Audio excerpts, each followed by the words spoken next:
right, I am here at the Chalice Well, Glastonbury. It's at the foot of Chalice Hill, where I did last week's report. And this, of course, many of you may actually recognize it. It's very beautiful, very powerful. This is Astrology for the Soul for Wednesday, September 7th. The moon is in Aquarius today. By Friday, it goes into Pisces. Sunday, into Aries. And Tuesday, Taurus. And of course, we have the full moon happening on Saturday. The full moon is at 17 degrees Pisces, 41 minutes. So, this is the Pisces-Virgo axis. I'll be talking more about it. The other aspects that are happening is that, Chiron is in conjunct the sun today. Transiting sun in conjunct Chiron today. By tomorrow, when that moon goes into Aquarius, of course, she's going to conjunct Saturn and square Uranus. I'll also be talking about Mercury turning retrograde. Yeah, and I'll be reading the Sabian symbol for that. And it's going back, okay, to 24 Virgo by October 2nd. So this is the big shift. We're going to have 3 weeks of Mercury retrograde. I mentioned it last week. So you really want to do some inner work when Mercury is retrograde. And of course, outer work is also going to help. By Sunday, the sun comes into a nice trine with Uranus. It's going to be freaking awesome. And then on Monday, it goes into an in conjunct with Saturn. Yeah.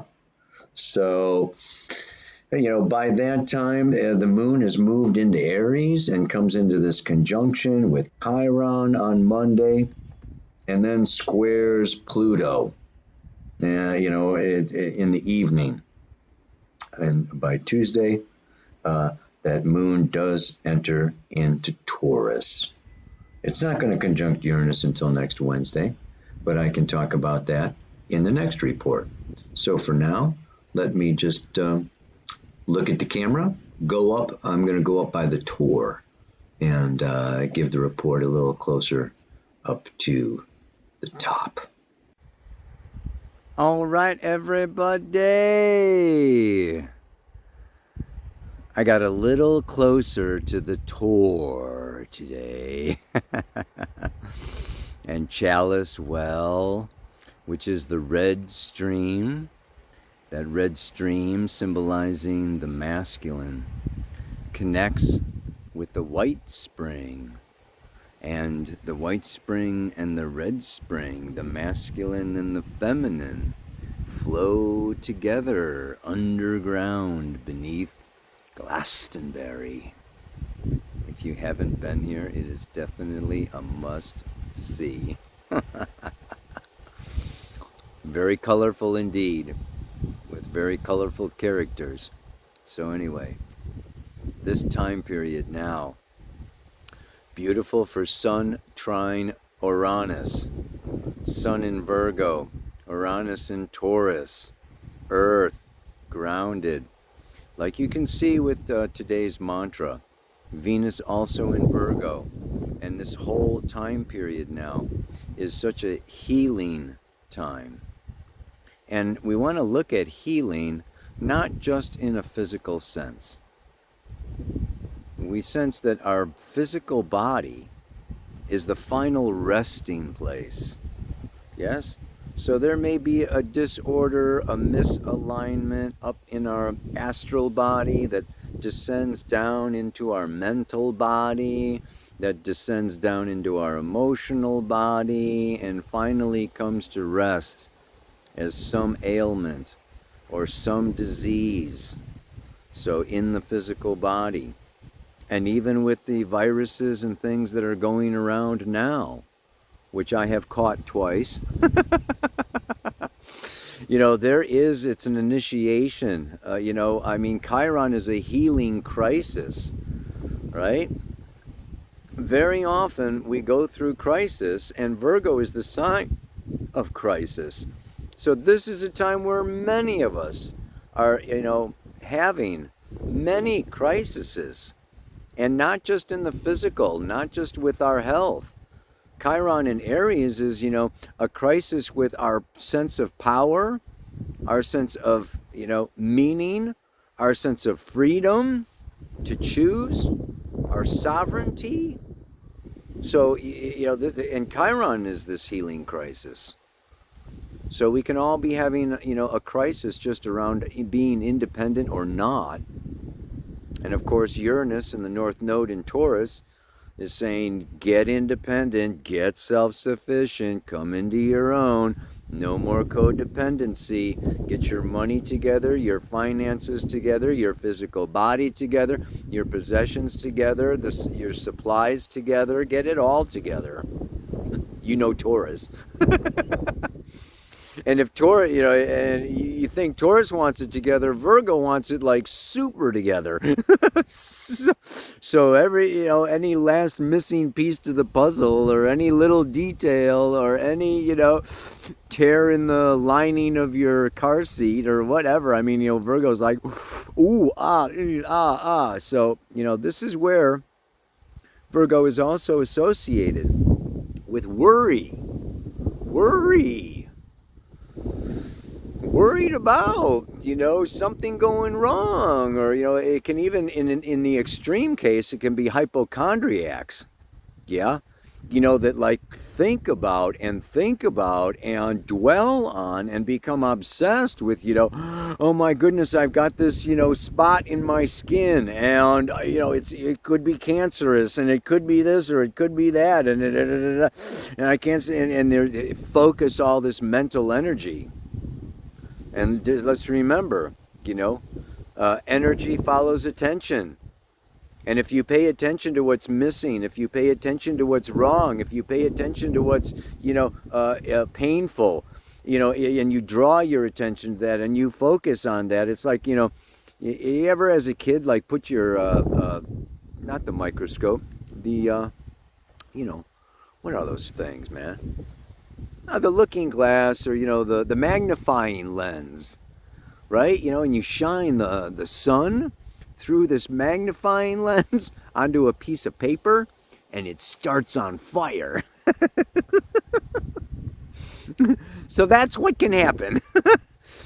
When you focus, with your laser beam, attention and thoughts and worry and concern and anxiety, until finally, your little spot on your skin like turns into a monster rash.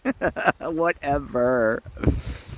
Oh my goodness. Yeah. And so this is really something, because the other thing that we want to talk about is, so our thoughts, and that's what the mantra is about today. Mindfulness. Really controlling our thoughts, being aware of our thoughts. And then not only our thoughts, our emotions, which are even deeper than our thoughts, less accessible, more often suppressed by thousands of years of patriarchy and religions and societies and institutions and jobs and bosses and corporations that really don't want you feeling, because it gets in the way of you getting the job done. So these feelings and these emotions also need to rise up, also need to come up and be released. It's so beautiful. I'm in the middle of a workshop right now on biography, and people sharing their biographies and their history. And it's not just the events in their lives. Events cause feelings and memories and traumas and guilt or shame or, fear or desire. I mean, all these emotions come up. We're human beings. We're not, dogs, cats, machines, or cars or computers. We're human beings. and especially the water signs, Cancer, Scorpio, and Pisces, right? Sensitive. And we're all sensitive because we've all got water. We've all got a moon and a Venus and a Neptune somewhere in our chart. We've all got a 4th house and an 8th house and a 12th house. We all have this great sensitivity now. And Virgo is particularly sensitive, right? In this opposition to Pisces. Neptune now in Pisces. Sun coming up to oppose Neptune. Sun in an inconjunct aspect to Chiron. This is like such a time of healing. And this is what I want to bring up. That emotional healing has to do with emotional release. And it has to do with maybe some tears that need to be shed. It has to do with going through the grieving process. Yes? And that is also then the Sun in conjunct Saturn is also coming up. Saturn rules grief. This can be a time of grief and grieving. And we can be in a place of depression. We can be in a place of, the glass is half empty. I see what's missing. I see what's wrong. It brings me down. I don't know what to do with my sorrow, my sadness, my grief, my loss. It's been a hard couple of years. And we really want to honor ourselves. We really want to respect our processes and know that our physical body carries all of our emotions and our thoughts. And it's our temple, and it needs to be cleaned and maintained, and not just the physical temple, but I'm saying we need to clean out our emotional bodies. Clean out our mental bodies. Clean out our astral bodies. It's time to sweep, sweep, sweep, sweep, sweep, like Bufona. Bufana. That's a whole story. Anyway. Yeah, I'm really feeling this. We did a fire ceremony last night, of burning and letting go of what we no longer need and have been carrying for too long. And it's a purging, so it's an emotional purging. So I'm not just talking cleanses and kidney cleanse, gallbladder cleanse, colon cleanse, and doing all these physical cleanses, though those are great. Those are perfect. This is a good time for them. Even doing them will also bring up some feelings, emotions, memories as you release your stones, your kidney stones or whatever, coming through there. Drink a bunch of apple juice or something. But yeah, and so during this time, like I'm saying, it's easy to get caught up. It's easy to get lost in the worry, in the concern, taking things very seriously, very deeply. And I want to read to you this, the degree, the Sabian symbol for the degree of Mercury going retrograde. Mercury is stationing and stopping right at the 9th degree of Libra. And it's going back into Virgo. So we're going to have more Virgo coming. Yeah. It's like it went into Libra, like, let's do Venus and have fun and chatter and relate and be social. Oh, wait a minute. I need to go home and fix something. I need to go back inside and, clean up my act a little more before I'm, ready for the party. So, yeah. What is that degree? It's a very interesting degree. It's 3, in quotes, old masters hanging on the wall of a special room in an art gallery. The keynote is the need to return to source during a confused search for a new value in a chaotic society. The number 3 suggests completeness. Esoteric traditions speak of the threefold soul, or of 3 fundamental rays of power, of love, wisdom, and of intelligence in action. Meditation, in its deepest sense, is a return to source, an attempt to re-identify oneself with one's archetypal essence of being, which is triune in manifestation. And now, after confused but challenging wanderings, to identify oneself consciously with this essence, Virgo essence. The finer forms of one's culture provide the means to do this. The great moments of the collective past become an inspiration for new yet sound beginnings. The seed of tomorrow salutes the seed of yesteryear. 3 old master paintings. So when we're like confused, challenged, depressed, let down, in grief, let's go back inside ourselves to our own biography, culturally back, okay, to earlier times where there is great wisdom. Let's look at this. This stage of the sequence in the process is transfiguration. The presence of the greatest moments of the past is called upon. As Moses and Elijah were invoked in Jesus' transfiguration. The seed of the new day depends upon the seed of yesteryear for an experience of the cyclic continuity of spirit. This is the basis of the institutionalized ideal of apostolic succession. The Guru Ampara, an uninterrupted chain of gurus, of Indian tradition. I tell you, it's no accident they're messing with the DNA. Yeah? Our DNA, our genetic stream, the successive chain is not only karmic, it is genetic. It's not only spiritual, it is also physical. And this Virgo Pisces is spirit matter.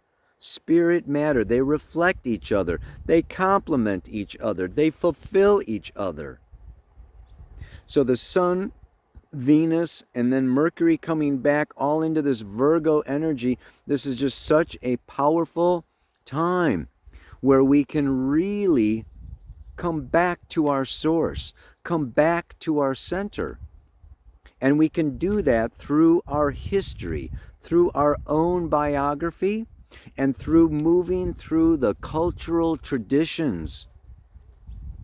In Kundalini Yoga, there's this whole chain going back to Guru Ram Das, right? And Yogananda going back to Sri Yukteswar, the great astrologer. So there is this chain. Hook onto the golden chain and find that golden DNA strand within your own core. And coming into this center then, this calms us, takes us out of our confusion. It stills our minds. It stills our hearts. It gives us a sense of security, a sense of identity, and then we can go forward. So that's what this week is all about. That's what this week is all about. This is the weekly Pele Report. My body is a temple that holds and carries my soul. And like a fire that warms my home, it needs my attention to grow. Energy follows attention. Give some energy to yourself. forgiveness, compassion, nutrition, exercise, lots of water. All those good things. Don't only pamper yourself, work yourself out. Do a little bit of both. But yeah, bring that spirit down into the body instead of wanting to escape and avoid and get out and don't abandon we don't want to abandon our bodies. Yeah, and try to get into other dimensional realms all the time with plant medicine or drugs or alcohol or anything. It's like I want out, out, out, out, out, out. No, no, no, no, no, no. I mean, the challenge is to come in, come in, come in, come in. Ow! Come into the temple. Tend the fire of your soul. My body is a temple. It holds and carries my soul. And like a fire that warms my home, it needs my attention to grow. May your body, mind, and spirit come into relaxation, love, peace, and joy. Namaste. Aloha. So much love.